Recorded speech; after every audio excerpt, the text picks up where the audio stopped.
Israel को मिटा देगा Turkey. Gaza, Yemen, Lebanon, Syria और कतर को कुचल डालने वाले इजराइल के खिलाफ भयानक हमले की तैयारी शुरू हो गई। सबसे बड़ा थ्रेट, सबसे बड़ा खतरा इजराइल के सिर पर मंडरा रहा है और वो है ईरान की नई इंटरकॉन्टिनेंटल बैलिस्टिक मिसाइल। ईरान ने अपने विध्वंसक मिसाइल का धमाका कर दिया। इजराइल पर एक साथ कई दुश्मन सेनाएं हमला करने की तैयारी में है। क्या ये 6 डेज वॉर रिपीट होने वाला है? इजराइल पर हमला पारंपरिक हथियारों के साथ महाविनाशकारी हथियारों से भी हो सकता है।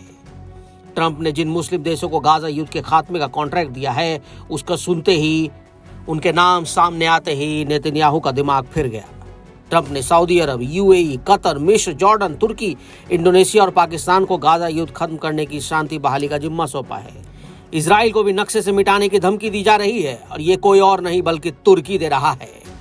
तुर्की के राष्ट्रपति ने यूएन महासभा में अपने भाषण में गाजा के मुद्दे को सबसे प्रमुखता से उठाने का ऐलान किया। एर्दोआन ने दावा किया कि फिलिस्तीन को मान्यता दिलाकर ही दम लेंगे। खासकर गाजा में नरसंहार हमारी आंखों के सामने हो रहा है। 700 दिन से ज्यादा का समय हो चुका है। हम इस तरह बैठक में हैं, तब भी गाजा में नागरिकों का नरसंहार हो रहा है। गाजा में मरने वाले नागरिकों की संख्या 65,000 से ज्यादा हो गई है। गाजा में कोई युद्ध नहीं है, ये कोई दो पक्षों का नहीं है।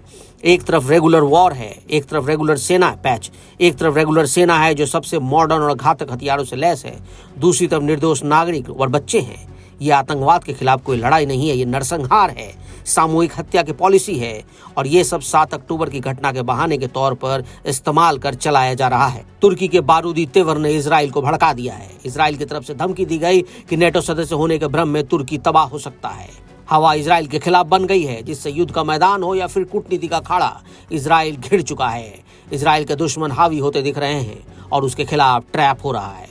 इजराइल को बर्बाद करने की पूरी प्लानिंग हो चुकी है। कोई हथियार से डरा रहा है, कोई गुटबाजी कर रहा है, किसी ने जंगी तैयारी का ट्रेलर दिखाया तो कोई इजराइल से एटमी टक्कर का इरादा जाहिर कर चुका है।